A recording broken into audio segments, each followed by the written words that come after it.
is double sticky hand, because you just learn how to control your both hands at the same time. So your mind is ready as well as your hand. It involves with a top hand and a bottom hand. It doesn't matter if it's the left side or right side. The top hand is just constantly do the phục手, constantly engage your opponent's wrist, stick with him, don't lose him, so you'll be able to sense him. The bottom hand is only two simple movements.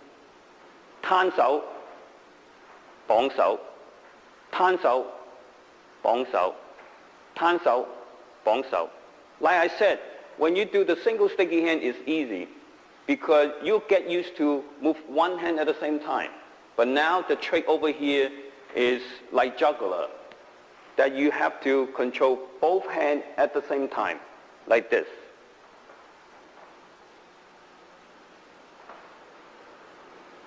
Right now, his right hand is doing the same thing as my right hand, only the sequence is alternate.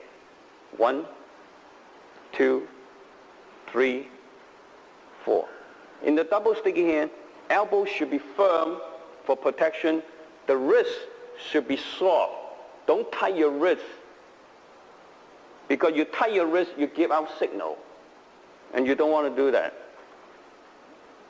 And his left hand is doing the same thing as my left hand. Use the elbow for protection, because I could hit him right here if he doesn't have a firm elbow.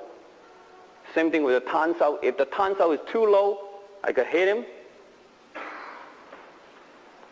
So 攤手 should not be too low, but the 綁手 should not be too high either. If a 攤手 too high, you will have no leverage. The correct angle is have the elbow just a little bit higher than the shoulder, and the wrist should be relaxed. Like I said before, if he has a very tight wrist, tight, strong wrist, it's easy for me to grab down. And then now I'm going to show you how to do the rotation. Now watch. I move my hand up and down. It's very simple. My 攤手 and 綁手 hand is at the bottom. It gets tired. When it gets tired, I need to rotate it. Now I have two top hands. He has two bottom hands. Now I can switch it to this way. When is the right timing to switch? Is the bottom hand, for the bottom hand, the right timing to switch to the top hand is you follow the flow. From the bottom, I want to switch to the top, I just follow the flow. But make sure your wrist is well trained to stick with him. Because the reason, if you don't stick with him, if you make a big circle, you're going to hit me. Again, like this. You cannot let your hand let go. Your hand has to be stick constantly, all the time. Okay?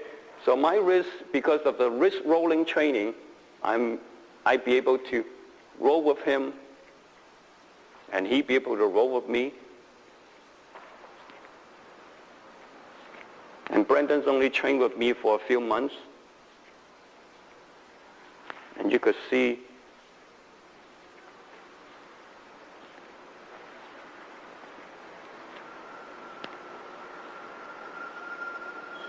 and the energy is supposed to be, has a balance in between.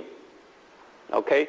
I don't overcome him or give him a very heavy hand, because if you, let's say he's leaning forward, some people do the sticky hand very physically because they are bigger.